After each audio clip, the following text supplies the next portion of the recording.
Hello, this is Roman Gabriel, and you are listening to The Grilling Truth.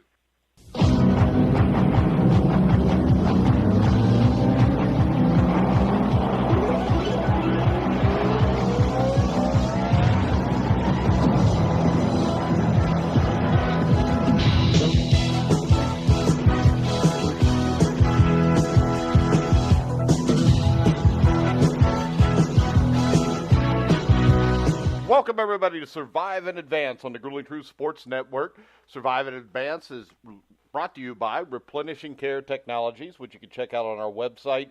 Click the banner, it'll take you there, show you about the PEMF machine. Plus, they have some exciting new products coming out, which we will let you know about here in the next day or two. I'm your host, Mike Goodpaster, and right now I want to welcome my co-host, 1981 national champion for the Indiana Hoosiers, Steve Risley. How you doing, Steve? I'm doing great, Mike. How you doing, buddy? I couldn't be better. I'm lying. That doesn't sound real positive. You can always be better. And tonight, our topic is NFL cheerleaders. Are they needed? Are they useful? Should they be there? Especially in the light of Daniel Snyder and the accusations, and that's all they are as far as I know is accusations. And my problem with this whole thing is basically for generations, men and women have been implicitly told that the women's only suitable role in sports is to be a sex object, a prop. The NFL is clueless about women, from the treatment of alleged domestic abusers like Ray Rice to its failure to recognize it uses cheerleaders in a way that reduces women in sports to stereotypes. I know, Steve, you did a lot of research on this today. What's your take on this? First off, I wish we were talking about sports and about the competitive end of things, and the playmaking, the strategy that goes into it. But unfortunately, because we've evolved from sports to sports and entertainment, we find this to be headlines and topics in an area of which we all grew up in and loved, and being an athlete, being competitive, and being sports. But it is a prominent thing, along with the Me Too movement going on now, and diversity and everything that's involved in it, and equal pay, equal play, and everything. It needs to be addressed at some point in time, and the relevance of to where it is. That being said, I personally, truthfully, am a heterosexual male, but I never really paid a lot of attention to the professional cheerleaders in sports, because I generally was more involved in the playmaking and the athleticism and the strategy involved in trying to win a football game. The allegations that are being thrown down right now do irritate me a little bit, that there is such a difference in standards. But in diving into a little bit, I found out kind of how they're looked upon, and athletes are looked upon as athletes, and cheerleaders are looked upon as an entirely different branch of sports. And, the argument by the NFL and the teams are they shouldn't be commingled. They are not the same employees. It's no more than intermingling the office staff with the locker room of the athletes or anything in general there. So we're going to dive more into discussion, but that's kind of how I look at it. It's a worthy topic, but it's irrelevant in my big picture of sports. Yeah, but it kind of goes into everything here, and that is sports is not about sports anymore. It's more sports entertainment than it is about the game. I mean, I know we're also going to talk about the decline in basically viewership in professional sports, and a lot of that, I think, comes from the fact that there's no real connection with people between themselves and the teams anymore. I mean, everybody's playing fantasy football. They have a favorite player, but they don't necessarily have a team. It's just they like that player on that team. And it does nothing in a 60 or 70,000 seat stadium to have 15 or 20 cheerleaders on the field. Most people can't see them anyways. And my problem with the whole thing is about the highest up jobs anybody owns that's a woman. I mean, there's a few that are vice president here, but that's usually a family-owned business, is a cheerleader. And I know this. I'm not one of these SJWs. I'm not a social justice warrior. I don't care about that. I've been saying this for years. I watch a football game to watch a football game. I've never sat down and said, I'm going to watch this football game because when they go to a commercial break, there's going to be a half-naked woman there. And just for the hell of it the other day, I pulled up the Philadelphia Eagles site, and if you go to their cheerleaders, it will actually give you a mature content warning before you click into it. Yeah, what's that tell you right there? I mean, to me, it's just, I like it. I try and put things in an analogy sense. It's kind of my mentality. It's kind of like buying a Volkswagen or buying a BMW. I mean, a BMW is nothing more than a Volkswagen with more bells and whistles on it. I mean, the purpose of an automobile is to drive you from point A to point B. You need an engine, a drivetrain, seats, brakes, windows, and a steering wheel. A BMW has all these bells and whistles. When these bells and whistles get out on the car, it's things that break down, things that go wrong, and things that don't necessarily impede your ability to drive from point A to point B, or they do because for inhabitable regions they make the Volkswagen, the BMW uninhabitable, but still the sole purpose is this. The purpose of an NFL franchise, I always thought was, or an NBA franchise, or a college team, or whatever sport, baseball, or Batgirls, or whatever you want to do, was to outlay the best competition in the world and play the game. Now you add on the cheerleaders, now you add on all the entertainment value into it, and now you have breakdowns. I mean, Kobe Bryant's whole thing, when he was maligned with his wife and the cheating scandal, was all evolved around a Lakers girl cheerleader. You know, what their purpose is, what the cheerleaders' purpose is, I would guess 95% of them are wholesome purposes that they want to do. They enjoy the dance part of it. They enjoy the entertainment part of it. But then you do have the ones out there that are like, boy, I want to find me a baby daddy. And here's another thing. The sad part about it is the term we use more in professional sports these days is not husband and father. It's baby daddy. Am I right or wrong there? Yeah, everything's baby daddy. Yeah, everything's baby daddy. I mean, I don't know the last time I really have heard he's going to be a great father or he's going to be a great husband. He's another baby daddy. And, you know, we look at the Tristan Thompson thing with Khloe Kardashian, and you know, the guy was in a relationship with a woman, and a woman pregnant. He discards her off to the side and takes off and does the same thing again. I mean, you know, to me, the definition of insanity is doing the same thing over and over again and expecting different results. And, you know, fool me once, shame on you. Fool me twice, shame on me.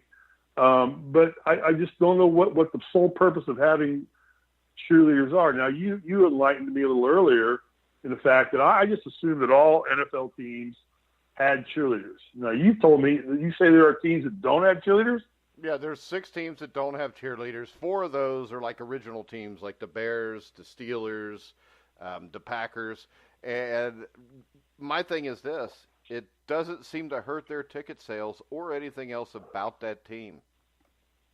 And I did not even know that. I just assumed that all teams had Bengals or Dallas Cowboys cheerleaders or whatever the Colts cheerleaders are called. Or now I understand the Rams are for the first time actually adding 2 male cheerleaders to the cheerleading squad. They're not, you know, most teams have support, you know, guys that come in and help support the girls and they do their pyramids and things. But now they're actually adding 2 actual males to be part of the cheerleading squad. Maybe that's the way to go. Maybe just do away with them all. But the accusations thrown out, first off, the accusations thrown out by the Washington Redskins cheerleaders, they happened in 2012. Okay, now, tenure of a crime does not really, to me, alter the state of the crime was committed. It was committed. But when I started reading into what they were, you know, topless photography, okay, well, you said it. You go to most of the cheerleading sites and they will tell you, be aware, 18 and under, so be care. There is mature content on the site. I take mature content as topless or risque appearance, correct? Would I be correct in assuming that? Yeah. So they're kind of promoting that in the word go. Then they said they confiscated all their passports. Well, they were in a foreign country. Most of the times I've been to a foreign country, most of the hotels tell you they make you leave your passport at the front desk so you don't skip out on the bill. Now, I don't think the Redskins are going to skip out on the bill, but generally it's a rule that when Americans or foreign people visit, you leave your passport somewhere kind of as a deal, like you're going to show up with your credit card and pay your bill.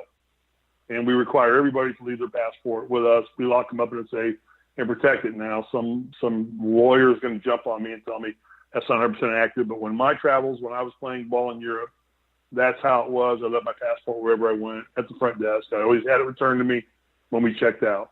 So that was the deal. Then there was a deal about the escorts and who went over there. And they had to sign non-disclosure clauses. Well, these guys that went over with them were the hoity-toity sponsors, large contributors, suite owners, for lack of a better term, probably the perverts that poured money into the NFL. I'm just going to use that term because it's probably in the end what it boils down to. And they want to oogle themselves around with a bunch of old rich guys that want to, they're used to getting their way and want to spend the day with a couple of hot 23 to 24-year-olds in skimpy clothing and do it. And that's probably what it really boils down to. And the Washington Redskins, as a operation, condone that, which is dead freaking wrong. So now, again, this happened a little bit in 2012 before the Me Too movement has come out and all the uproar about equal pay, equal play, and all that, this and that. So, but it still should not be done that way, but that's just the way it was done. Yeah, and real quick, the other thing that I really have a problem with here is there was a Forbes report in 2003. Now, I know this was a while back, but I found it online that cheerleaders in 2003 accounted for more than $1 million in team revenue from calendars, stuff like that. The thing that's really disturbing is most of these cheerleaders make between $100 and $200 a game. Yeah, there you go. We're right back in the college, the NCAA profit sharing deal, aren't we? Aren't we in the same boat?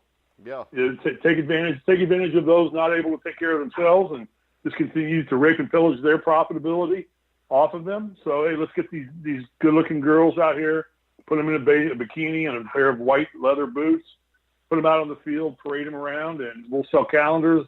We'll have them show up at appearances. We'll have them do this and that, and we'll make a lot of money off of them. We'll make them go to these car wash openings, these car dealerships or sporting events or whatever, and promote our program, but we don't pay them anything. I remember one of my friends married a Colts cheerleader.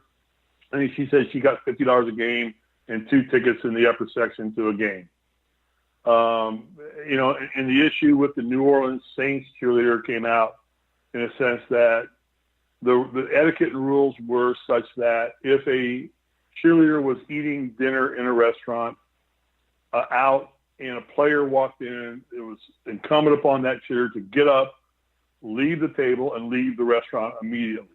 They were not allowed to follow any athletes or allow any athletes to follow them on social media. We get into censorship here in terms of what's right or wrong. The Miami Dolphins situation with Brandy Bailey or the Bailey just came up. She was claiming to be a religious woman, probably is, and she was putting some Psalms notes on her shoes as a personal message for her to show her belief, and she was told to take it all off, and she was finally allegedly run out of the Dolphins organization. I just think it's another case of we'll profit off of you, but we don't think that you're valuable enough for us to respect you in that way, in a way that we consider you an equal partner in the whole process of putting the best possible product on the field as we can.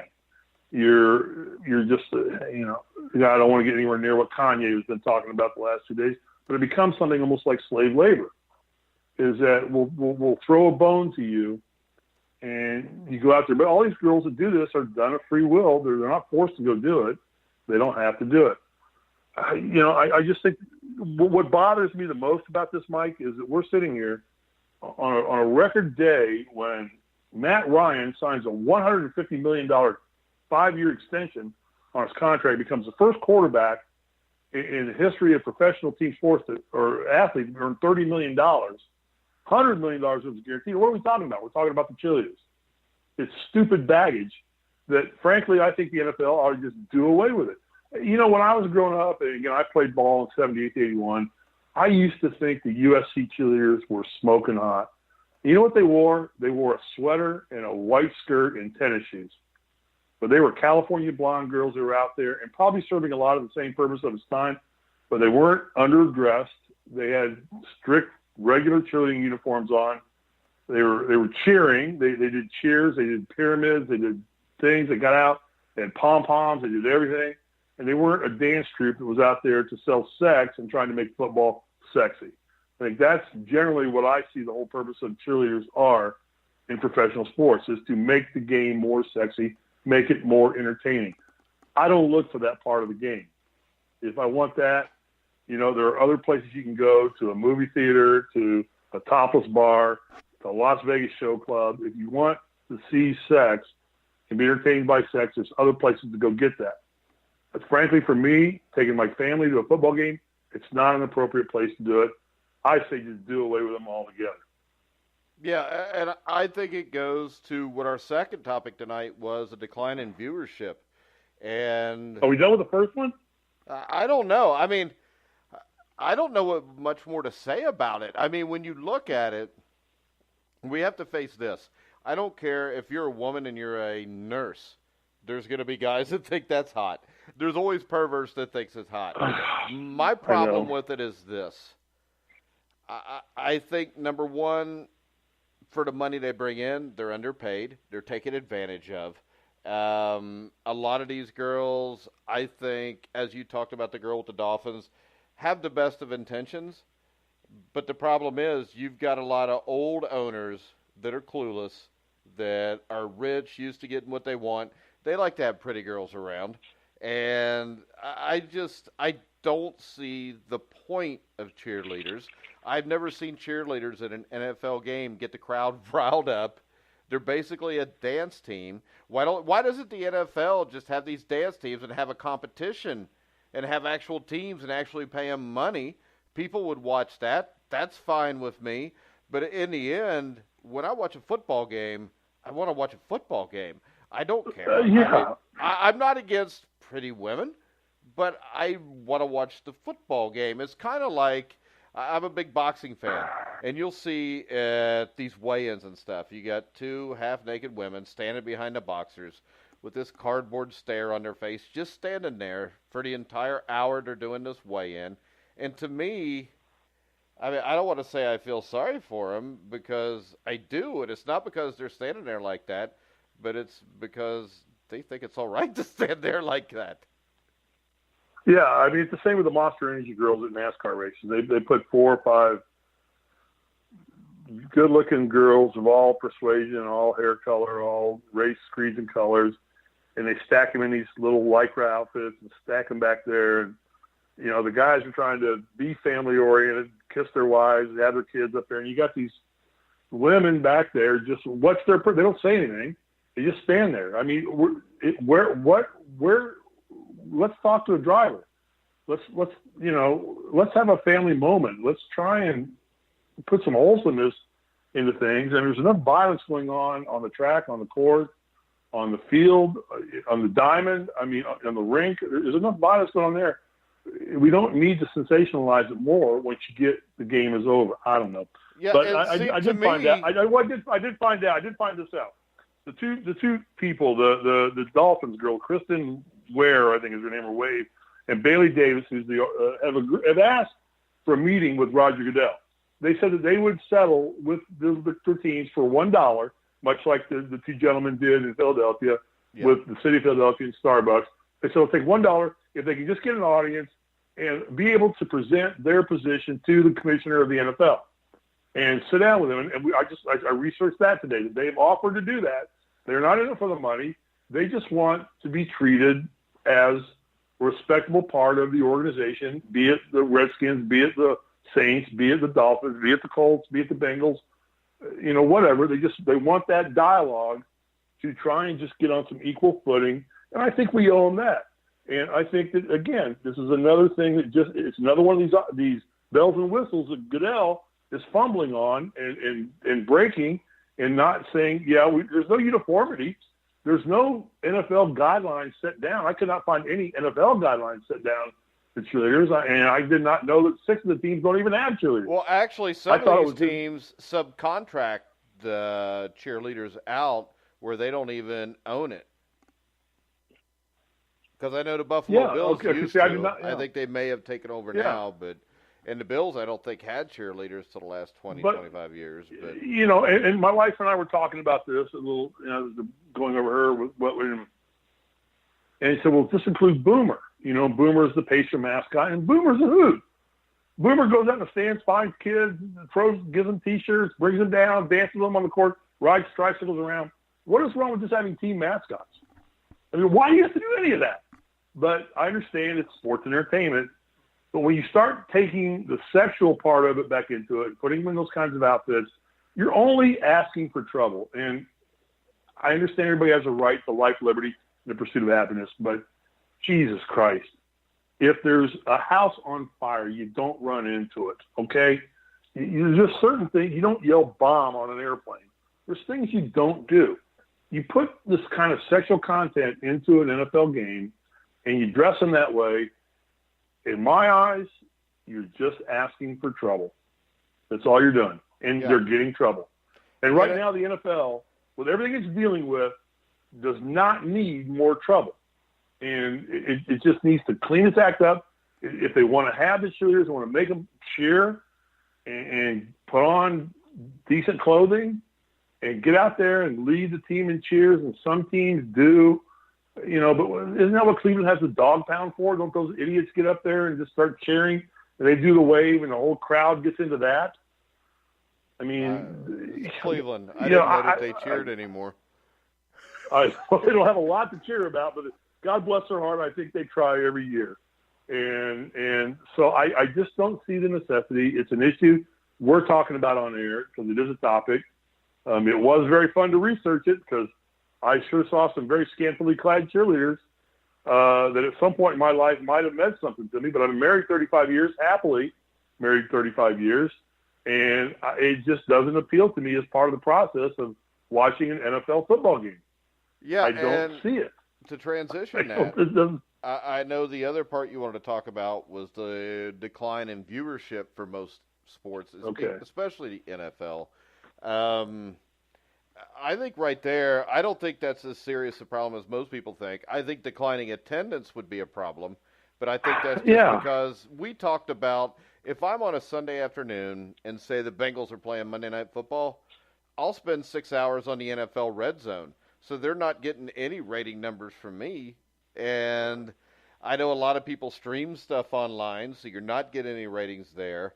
And let's face it, to go to an NFL game anymore, in a lot of cases, is not a family endeavor, number one, because everything costs a lot. If you want a Sprite, it's $7.50 or $8 at Paul Brown Stadium. If you want a park, it'll cost you $30. The tickets, I mean, a family of four, as a Bengals fan, you're paying for bad seats $200. It's not cost effective. And let's face it, everybody now has a 60, 65-inch high-definition TV. The bathroom's right around the corner. You don't have to deal with all the crap you do now. So, and the good thing I think for the NFL is attendance I just don't think matters to them at all. It's ratings, but the ratings are dropping. My take is there's a lot of other ways to watch a game than just on TV now. Did you find out anything to the contrary today? No, absolutely not. I mean, you're right on. I mean, attendance is dropping in virtually every, even college football, viewership and attendance both are dropping. I mean, we watched a number of IU games. We do a show with the IU basketball team during season 2, and we both have commented on, they claim they sell out every game. That's because the students get allocated X number of tickets, so every ticket is gone, technically, but yet we would look in the entire balcony section. Some 7,000 of the 18,000 seats that Assembly Hall holds were empty. So attendance is not there. And it is because of a lot of factors, of which you said. A1, the availability to watch an event at various times, okay? The ability to stream it, to DVR it, and I, like you, I tell you, I just watch Red Zone. I think the people they put on television now, half those people have little knowledge of what they're really talking about. I thought that's why Tony Romo came across so well this year. He was a quarterback who just was fresh out of the game, who literally could call plays. And he was very interesting to listen to because he would say, Tony would say, I bet they're going to run this. And sure enough, that's what they'd run. So right there, Tony's credibility became endearing to me in the sense that, okay, I'm trying to think, am I thinking like Tony Romo, who's a quarterback, or am I not? Am I way off base? And you started learning a little bit from him. But you get a lot of these guys on here. I don't want to hear a lineman talk about how a quarterback calls plays, because the lineman doesn't know how a quarterback calls plays. He doesn't know that. I don't care. He doesn't know it. But he's good. He's an eloquent speaker. He's good. He's on. Presents himself well. He's got a few good wisecracking jokes he puts on. Let's put him on TV. So now you have all these games.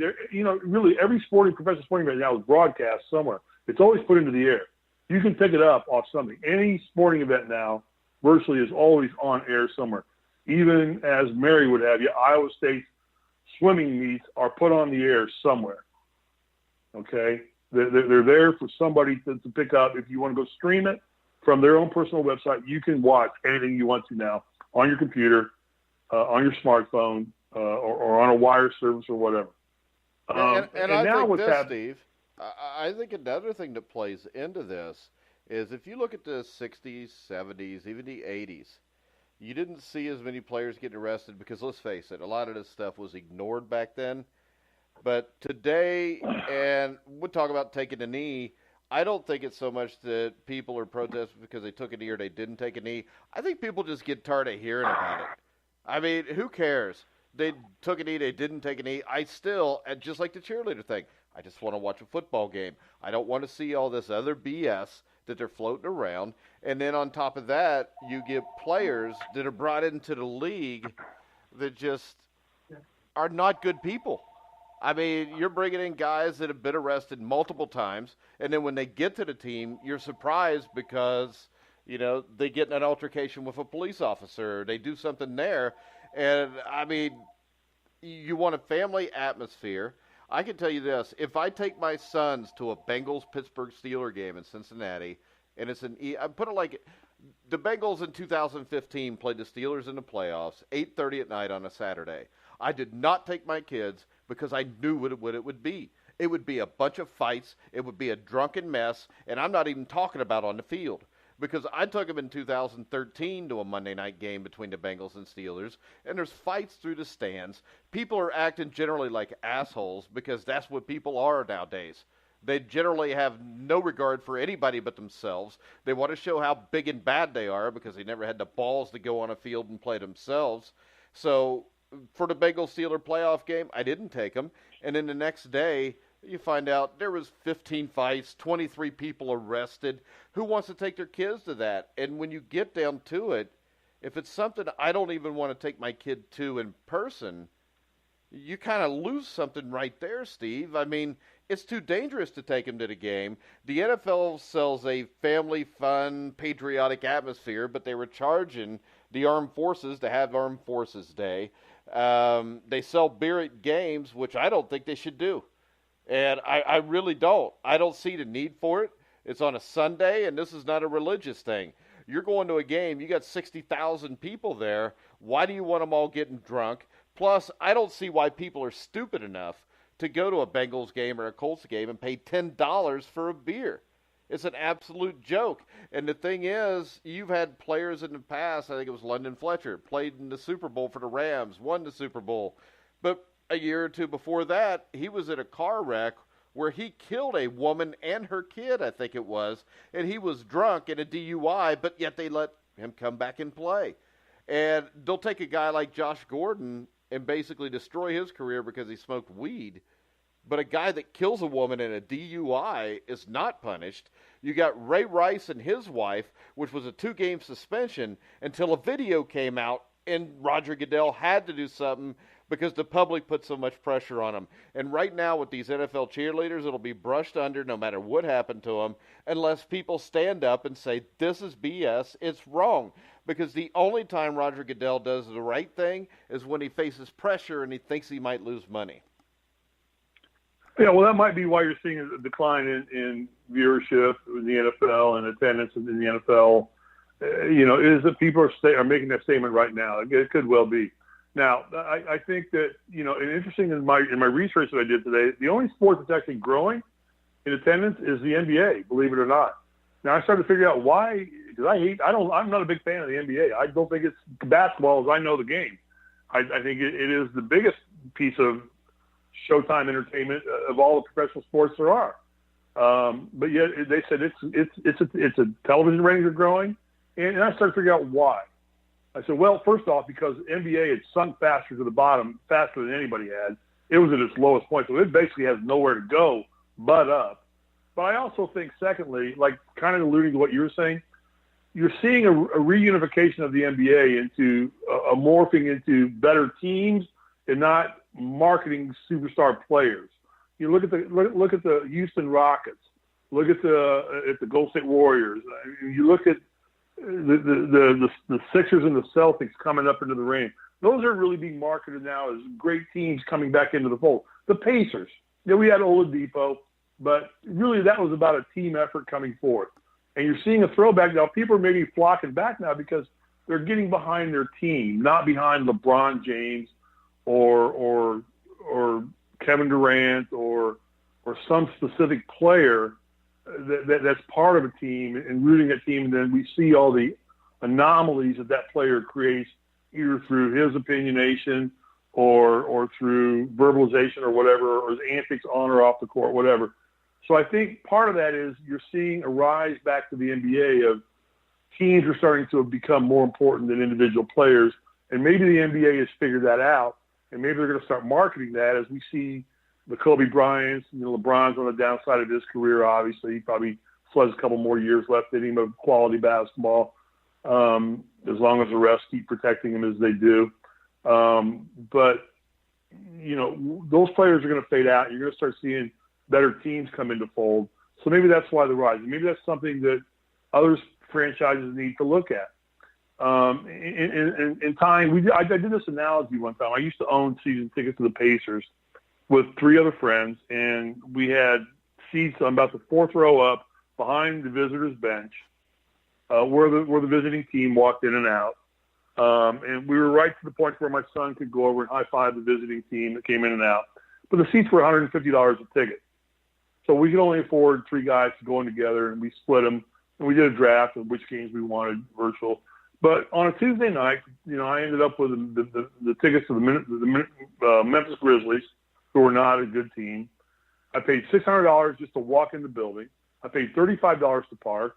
I spent probably $40 in the pro shop, which I didn't need to spend, but my son wanted wristbands, wanted a headband and some a T-shirt or something. And so we don't go, I don't take him to every game, but we took him, and so we sat there. We go by stale food that's been sitting out under a warming lamp, warm beer, and all told, before we leave the building, we're probably $700 to $750 into it, okay? Then we go to dinner, and I think the Pacers won or the Grizzlies won. I don't even remember. But we go to dinner, and we see some players come into the restaurant that we're at, and they're sitting around drinking, chasing women, and hanging out like they don't give a damn. Yeah. Now, $750 on a Tuesday night, for me, it was a lot of money, okay? And when I see that kind of respect and lack of respect that they have for the game, it's like, what am I doing supporting these assholes' salaries? Why am I – what? They don't care. They got their per diem. They got their meals. They got money for nothing. Most of them would be doing menial work if they weren't playing professional basketball or football or baseball. And I'll get slapped for that one too, but it is what it is. And yet they're sitting here and treating the game as if it was a non-event to them. They didn't care. They weren't upset that they lost or won. And it's like, it's Tuesday night, and I just dropped $800. You know what I thought? I thought, you know what, 2 nights of that? That's a really nice big screen. Yeah. That's a really nice big screen that I can sit my ass at home, watch the games on DVR when I want to, flip through the commercials, not watch the post game, do that, and also for the rest of the week, I can watch Keeping Up with the Kardashians, I can watch Housewives of Beverly Hills. Oh, stop it, I Steve. can watch all the shows that I really enjoy and get into. I can watch Modern Family. I said, and for $1,600, which is 2 events at a professional sports game, a Pacers game, that I've put out of my pocket to own, what the hell am I doing? Because I'm a sensible human being. So that was the last year I owned Pacer season tickets. And I don't think I've been back to an NBA game since then. And I've had people, well, yes, I did. I went to a Clippers game because Mike Whitson gave me and my wife free tickets to a game, to a Clippers game. I had the Clippers got beat by the Utah Jazz. Didn't look like they gave a damn whether they won or not. The seats were not built for somebody 6'8". I was uncomfortable the entire time I was in the stadium because we're going to cram as many seats into the game as we can. And I know we spent $40 for chicken fingers and French fries and a glass of wine, and I had a Diet Coke, I think. I think our bill was $40, and it was all cold and cooked probably 4 hours before the game started. I think that's it. I've been offered tickets to other Lakers and Clippers games out here in L.A., and I'm like, no, I don't want to go. I have no interest in going. Yeah, the fan experience leaves a lot to be desired in most places. Well, yeah, I don't understand it. In NASCAR, one of the things we were talking about, and I'm a big NASCAR fan. I'll go off and say, but I remember, in the heyday when I first started watching, it was probably the early '80s, right after college, and I started really getting into it because I've always, growing up in Indianapolis, auto racing is a big part of that culture in that city with the Indianapolis 500, and I really took to NASCAR because I loved the interaction and the characters and the personalities. And being around Bob Knight, you're around a character and a personality. So you grew up in that environment. The Dale Earnhardt. His nickname was Ironhead. It was a reason because he just assumed wreck you as he would race you. And that's all gone away. When you see a guy come in a car that's already decorated like a rolling billboard, he gets out and the first thing he does is, I want to thank my sponsors. He doesn't tell you anything about the race. Why are we even interviewing? Then I got the Monster Energy girls sitting back there. At least I can look at them while he's yapping about his sponsors. He's got to thank all of them. And he needs to thank them because without him, without those sponsors, the sport would be deader than it's already dead. And it's just gotten so corporate, so stale. The rules in auto racing in general have become so complex that you don't understand why infractions are called. It's like, I thought the whole process of auto racing was to be smarter and be able to build a car that could outrun the other cars. Yet NASCAR and IndyCar and F1 want everything to be equal, so they claim they want to leave it to the drivers. Well, as soon as the drivers go off and do their own thing, they get fined and penalized for doing their own thing because they're not meeting up with corporate policy. I mean, and I'll tell you, NASCAR, here's my big thing about NASCAR now. There's nothing in the world like watching two 150-pound, 5'4" guys wearing helmets bitch slapping each other in the pits after they've cracked each other's car up, 150, $200,000 cars, get out of them, and then bitch slap each other and don't even take their helmets off. They each weigh about 150 pounds. They're each about 5'4", 5'5", and they leave their helmets on and they're just slapping at each other. It's okay. That's like midget wrestling, isn't it? Wouldn't it be about the same thing? Midget wrestling is very popular in some parts of the country. Yeah, well, but it's the same thing.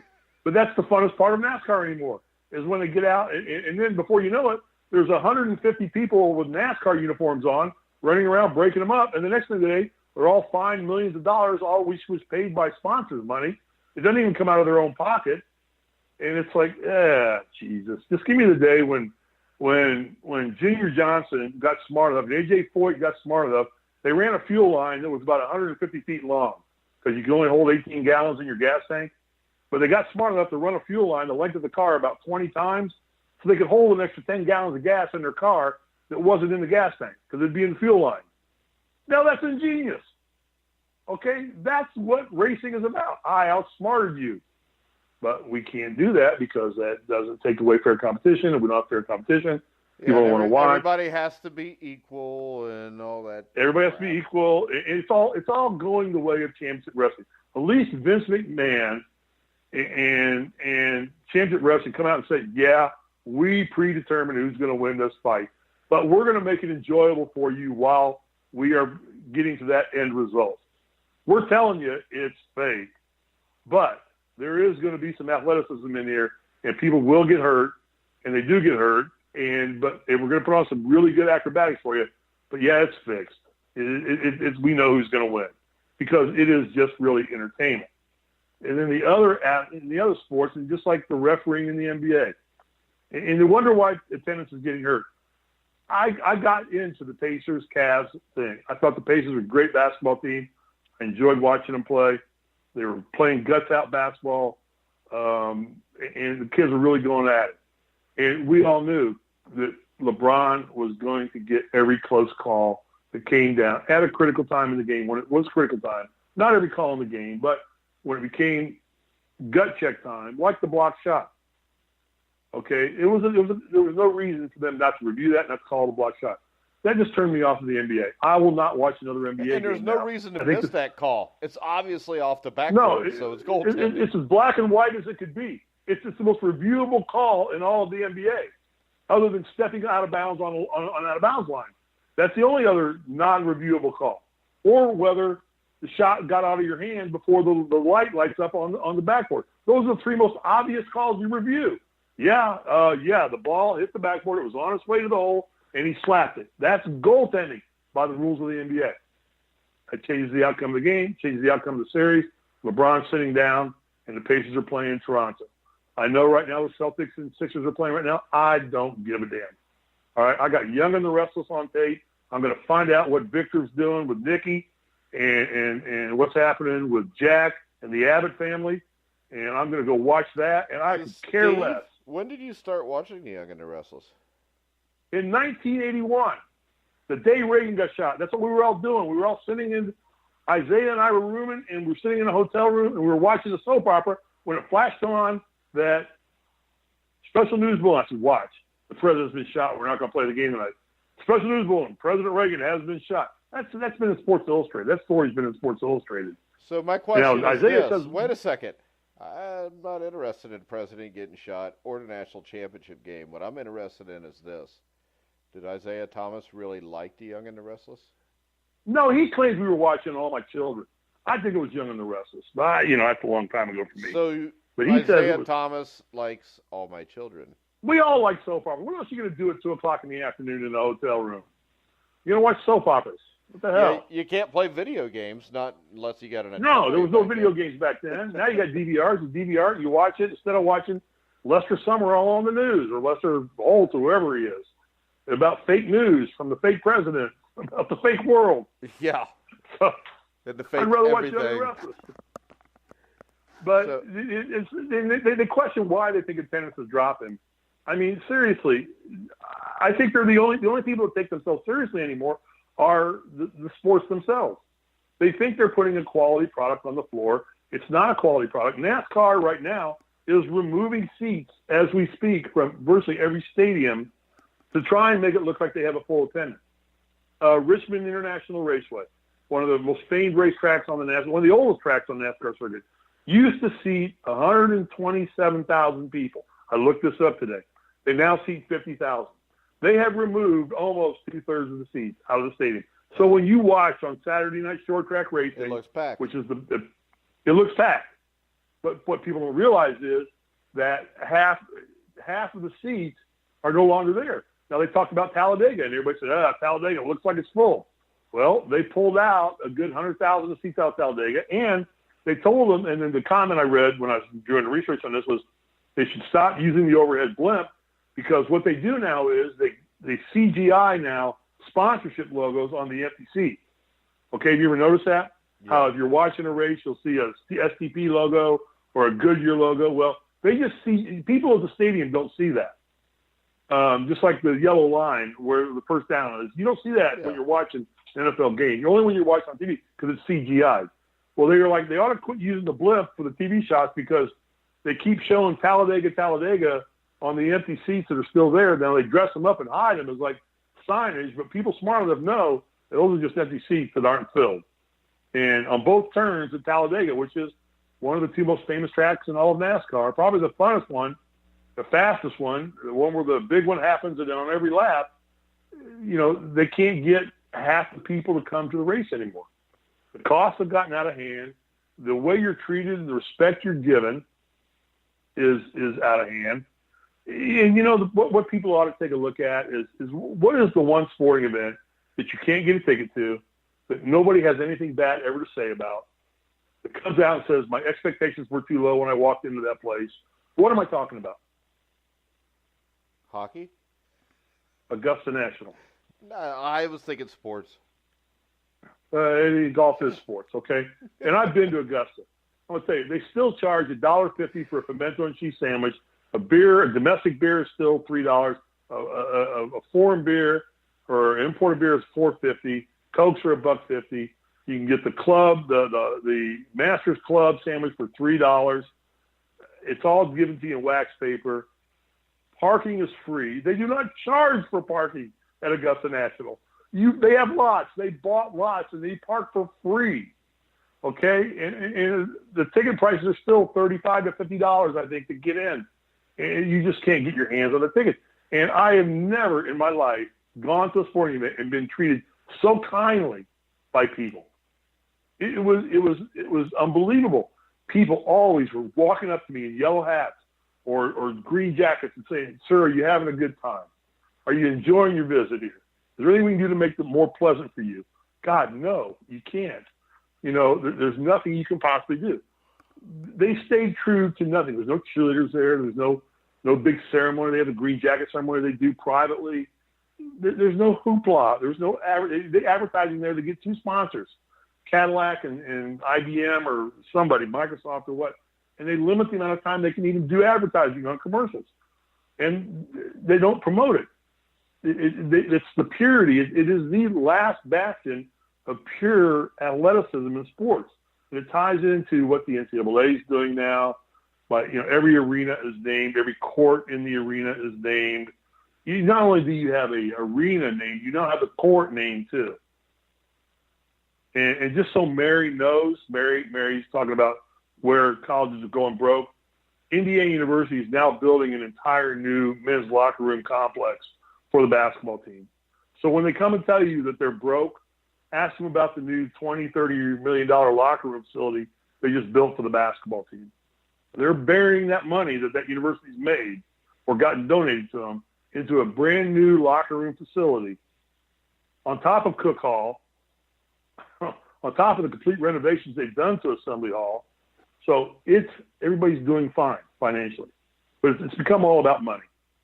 And I think that's why viewership is going on. That and the fact that, like I said, a lot of the events now are shown on cable TV, on premium packages where you have to buy the premium sports package if you want Fox Sports 1, if you want NBC Sports, if you want CBS Sports. Those are all premium packages generally and not given to a lot of people can't afford to buy those packages.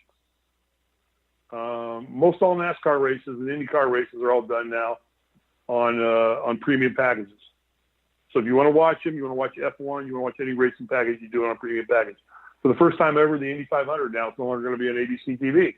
They dropped. NBC's now picking it up. ABC just said, "Fine, we got enough. We're not making any money off this thing anymore. We can't sell the product anymore. The product's not good enough." So I think and then you turn around and you see we're paying Matt Ryan, who I consider to be a journeyman quarterback. I mean, a good journeyman quarterback. Okay, what does he want? He took his team to the Super Bowl one time and puked it away. And yet now he is the highest paid professional team athlete in the United States of America at $30 million a year. And you wonder why people are getting tired of it.